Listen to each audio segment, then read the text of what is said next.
നമസ്കാരം. രാഹുൽ ഈശ്വറിനും അദ്ദേഹത്തിന്റെ ആരാധകർക്കും ജീവിക്കാൻ നിലവിൽ ഈ ഭൂമിയിലെ ഏറ്റവും നല്ല നാട് അഫ്ഗാനിസ്ഥാനാണ്.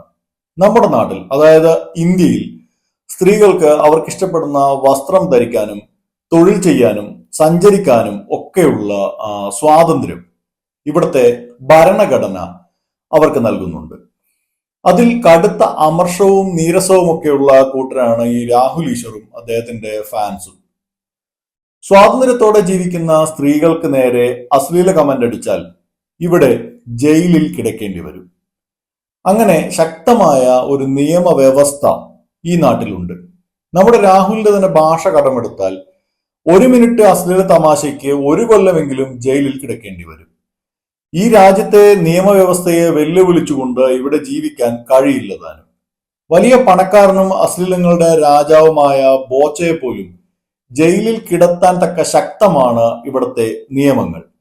അതുകൊണ്ടാണ് പറഞ്ഞത്, രാഹുൽ ഈശ്വറും അദ്ദേഹത്തിന്റെ ഫാൻസുമൊക്കെ താലിബാൻ ഭരിക്കുന്ന അഫ്ഗാനിസ്ഥാനിലേക്ക് കൂട്ടത്തോടെ കുടിയേറുന്നതാവും ഉചിതം.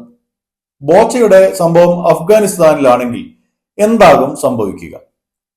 അവിടെ ഒരു പെണ്ണിനും സിനിമാ നടി പോയിട്ട് സ്കൂളിൽ പോകാൻ പോലും കഴിയില്ല.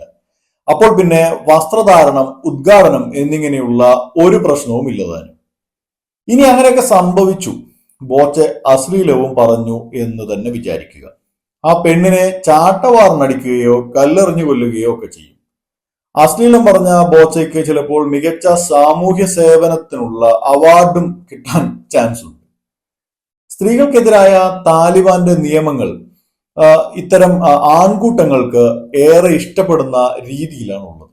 മതധാർമ്മികതയിലൂന്നിയ നിരവധി ക്രൂരമായ നിയമങ്ങളാണ് സ്ത്രീകളെ നിയന്ത്രിക്കാൻ വേണ്ടി ലക്ഷ്യമിട്ടുകൊണ്ട് താലിബാൻ ഭരണകൂടം സൃഷ്ടിച്ചിരിക്കുന്നത്. ക്രമസമാധാനമൊക്കെ ഉറപ്പാക്കാനാണ് ഇത്തരം നിയമങ്ങൾ എന്നാണ് താലിബാന്റെ ന്യായീകരണം. സ്ത്രീകളുടെ വസ്ത്രധാരണം നിയന്ത്രിക്കപ്പെടണം എന്നൊക്കെയുള്ള വാദങ്ങളുള്ളവർക്ക് ഏറ്റവും ഇഷ്ടപ്പെടുന്നത് സ്ത്രീകൾ ബുർക്ക ധരിക്കണം എന്ന നിയമമായിരിക്കും. ശരീരം പൂർണ്ണമായും ഒരു ചാക്ക് കണക്കെ മൂടുകയും കണ്ണിന്റെ ഭാഗത്ത് ചെറിയ ദ്വാരങ്ങൾ ഇട്ടിരിക്കുന്ന രീതിയിലുള്ളതുമായ ഒരു വസ്ത്രമാണ് ഇത്. സ്ത്രീകളുടെ ഏതെങ്കിലും ഒരു അവയവം പുറത്ത് കാണുമ്പോൾ വികാരം തോന്നുന്ന ആണുങ്ങൾക്ക് ഈ വസ്ത്രം ഇഷ്ടമാവും. പൊതുസ്ഥലത്ത് ബുർക്കയില്ലാതെ കാണപ്പെടുന്ന സ്ത്രീകൾക്ക് പരസ്യമായ മർദ്ദനവും ഒപ്പം കടുത്ത തടവ് പോലെയുള്ള കഠിനമായ ശിക്ഷകളുമൊക്കെ നേരിടേണ്ടി വരും. കമന്റ് അടിക്കുന്ന പുരുഷന് ശിക്ഷയില്ല.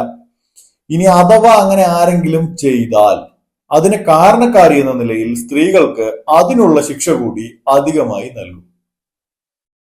പെൺകുട്ടികൾക്കുള്ള വിദ്യാഭ്യാസവുമായി ബന്ധപ്പെട്ടും കർശനമായ നിയന്ത്രണങ്ങൾ അല്ലെങ്കിൽ നിയമങ്ങൾ താലിബാൻ കൊണ്ടുവന്നിട്ടുണ്ട്. കൊച്ചിയിലെ ഒരു കോളേജിൽ ഒരു നടി ചെറിയ ഉടുപ്പിട്ട് വന്നു എന്നൊക്കെ വിലപിക്കുന്ന രാഹുൽ ഈശ്വറിനൊക്കെ വലിയ ആശ്വാസമുണ്ടാക്കുന്ന നിയമങ്ങളാണ് താലിബാൻ അഫ്ഗാനിസ്ഥാനിൽ നടപ്പിലാക്കി വരുന്നത്. ഒരു നിശ്ചിത പ്രായത്തിനപ്പുറം പെൺകുട്ടികൾ സ്കൂളിൽ പോകുന്നത് വിലക്കിയിരിക്കുകയാണ്.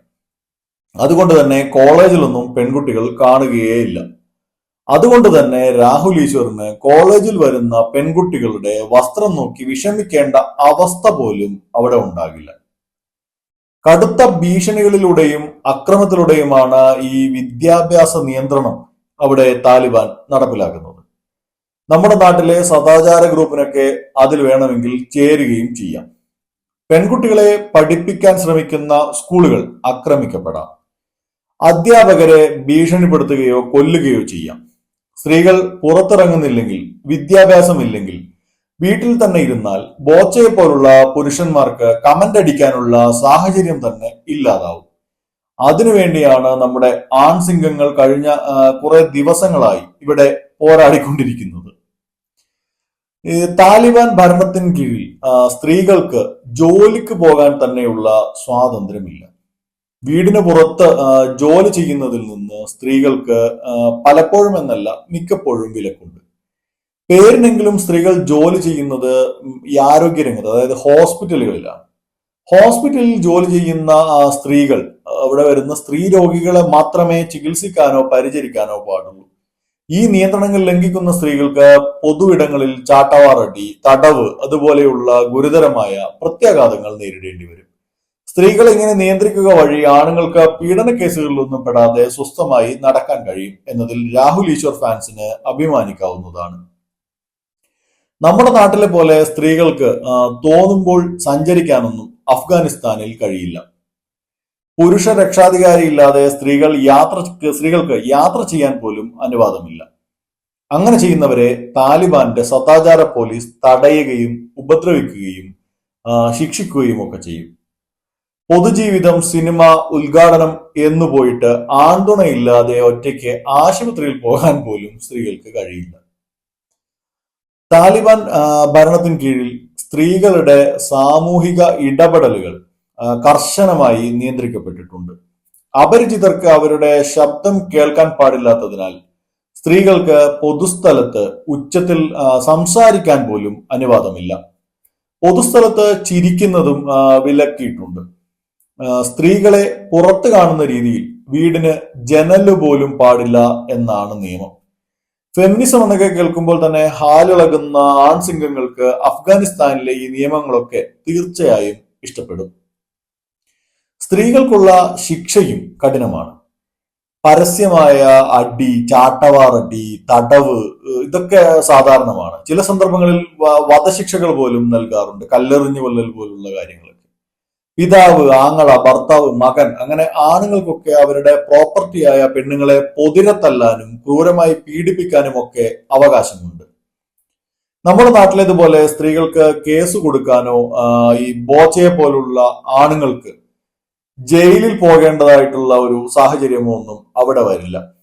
അതുകൊണ്ട് തന്നെ താലിബാൻ നിയമങ്ങളെ ആരാധിക്കുന്ന രാഹുൽ ഈശ്വർ ഫാൻസ് അഫ്ഗാനിസ്ഥാനിലേക്ക് കുടിയേറുന്നതാകും നല്ലത്. ഇത് ഇന്ത്യയാണ്. ഇവിടുത്തെ നിയമങ്ങൾ ഹറാസ്മെന്റുകളെ ഒരു നിമിഷത്തെ കോമഡിയായി ഒന്നും എടുക്കില്ല.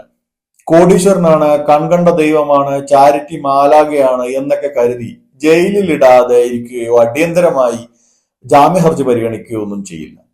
ഇവിടെയുള്ള നിയമങ്ങളെ ബഹുമാനിക്കാതിരിക്കാൻ ആർക്കും കഴിയില്ല.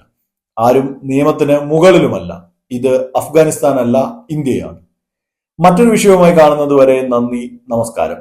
ഈ വീഡിയോ നിങ്ങൾക്ക് ഇഷ്ടപ്പെട്ടെങ്കിൽ ലൈക്ക് ചെയ്യാനും ഷെയർ ചെയ്യാനും ഒപ്പം ഞങ്ങളുടെ ചാനൽ സബ്സ്ക്രൈബ് ചെയ്യാനും മറക്കരുത്.